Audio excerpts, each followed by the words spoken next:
Hi. So last time I talked to you about being dependent in a good way, being dependent in a bad way. We talked about being independent, interdependent, and codependent. Today I just want to talk about some qualities of what it's like to be in a healthy relationship. And I know you're probably not going to hear anything new, but maybe you'll hear it in a different way and be thinking about how it applies to you and the relationships that you're in. And first of all, I want to say that I'm not talking specifically about marriage. I'm talking about all relationships. So you can apply these principles and these concepts into your marriage, but you can also overlay them onto your relationship with your kids, your friends, your family, etc. So these are not in any special order, but the first one I want to talk about is mutual respect. When you are in a relationship with somebody, it's very easy to get caught up in thinking about what you want and need in the relationship, especially when you're starting to have problems or any kind of conflict in the relationship. That tends to be how we're wired, is to start thinking about ourselves. But when you respect somebody, you are aware that they have their own perception of things and that their perception is different than yours. And you're always willing to get up from that metaphorical table and walk around to the other side and try to see things from their point of view. That's part of being respectful, is allowing them to have a different opinion, a different way of seeing things, and then wanting to find out what that perspective is. Another obvious important aspect of being in a healthy relationship is to spend time with that person. Now, that can be challenging if that person doesn't live near you. So you have to be creative and you have to be consistent and you have to schedule time. So, as I've talked to you about this before, I have friends from all over the world. So I reach out to them on a regular basis and I schedule times to FaceTime or talk on the phone or text. But I try to make sure that I'm always letting them know that I'm thinking about them, that I'm interested in what's going on in their life. And then they do the same thing for me. Now, with people that you live nearby, again, we live very, very busy lives, but we need, if we're going to be in a healthy relationship, if we want it to be healthy, we can't use being busy as an excuse. We have to convey that that person matters to us by actually carving time out for them. So how you go about doing that is up to you, but that is one aspect of gauging whether or not your relationship is healthy. In a marriage, talking about that specifically, the longer you've been married, the more important it is for you to really do this. We can get into ruts and routines with marriage. And again, being so busy and being so familiar and comfortable with each other that we stop spending quality time, one of the 5 love languages, quality time with each other. Because sometimes we think that just being in the same room, under the same roof, watching the same TV show, eating the same meal, but in silence, is good enough. It's not. Third one I want to talk about is communication. Constant and open communication. And a lot of these dovetail with each other, of course. The most effective way to know that your relationship is healthy is if you are communicating. And remember, there's multiple ways to communicate, both effective and ineffective ways to communicate. So you've got your words, verbal. You've got the way that you say those words, which is vocal. And you've got your nonverbal ways of communicating, which is your body language.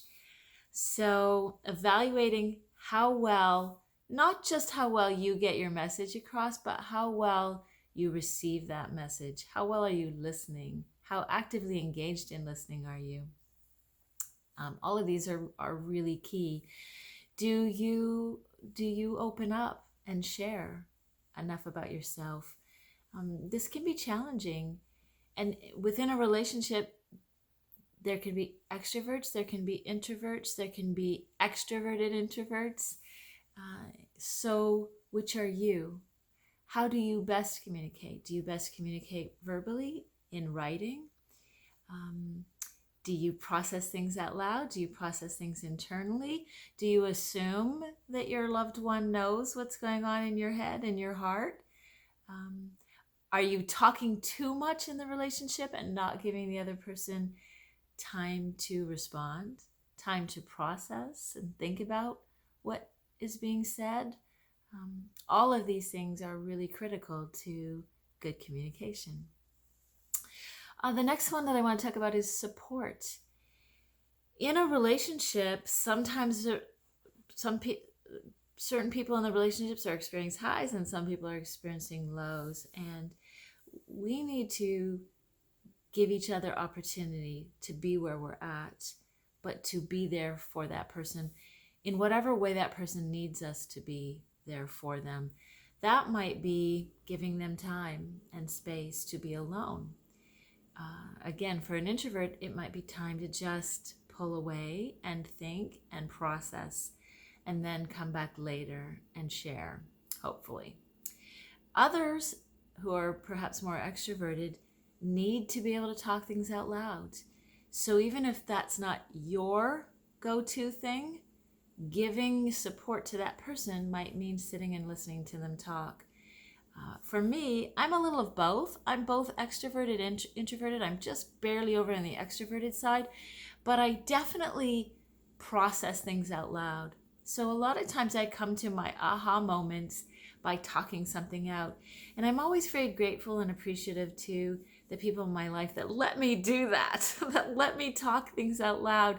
Not because I'm needing advice necessarily, which I want to address here in a moment, but because I need somebody to bounce these words off of, who maybe does have advice for me, but more importantly is just willing to hear those words. So let's talk about advice for a second, because I think sometimes we do think that when somebody is looking for support from us, that translates into they need advice from us. And a lot of times that's not true at all. They don't need advice. They just need a good ear. They just need someone to listen. If you do need advice, ask for it.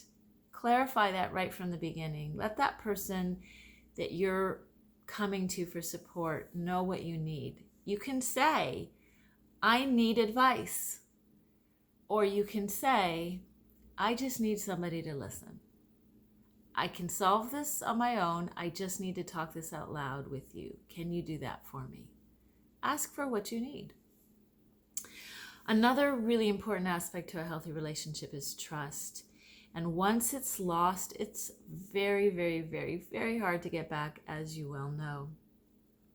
So when we betray somebody's confidence, when we talk about them and reveal private information to another person without permission, when we tell on them,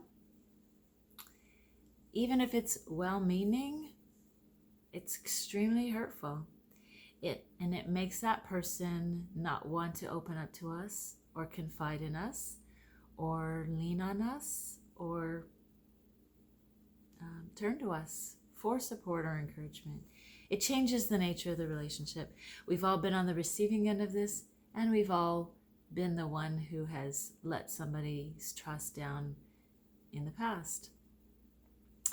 Confidence. You need to be confident in your relationship. You need to be confident in who you are.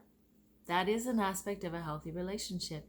If you aren't confident in who you are, and what your purpose is, and what your intentions are for yourself, for your life, God's intentions for you, then the relationship can get a little bit out of kilter. Because again, as I talked about last time, we can become too needy and too dependent on people in the wrong ways. So there needs to be a self-confidence in who you are in the relationship itself. And finally, honesty. I want to talk about honesty. Sometimes we hold back from talking about how we really feel. And there are maybe a number of reasons why we do that. Fear being one of the big ones. Fear that we're going to be rejected and hurt. Fear that that person won't reciprocate. Fear that they'll get mad at us. That they won't respond the way we want to.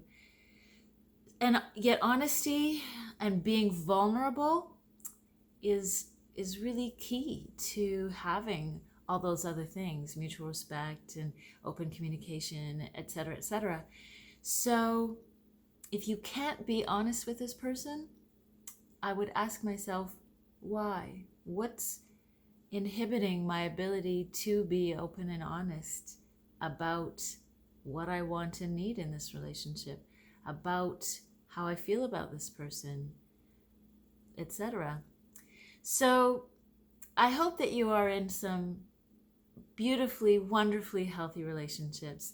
I hope that you take these qualities I covered today and take a good look at the relationships that you have and use them to tweak and improve as needed, and enjoy them. Enjoy your healthy relationships.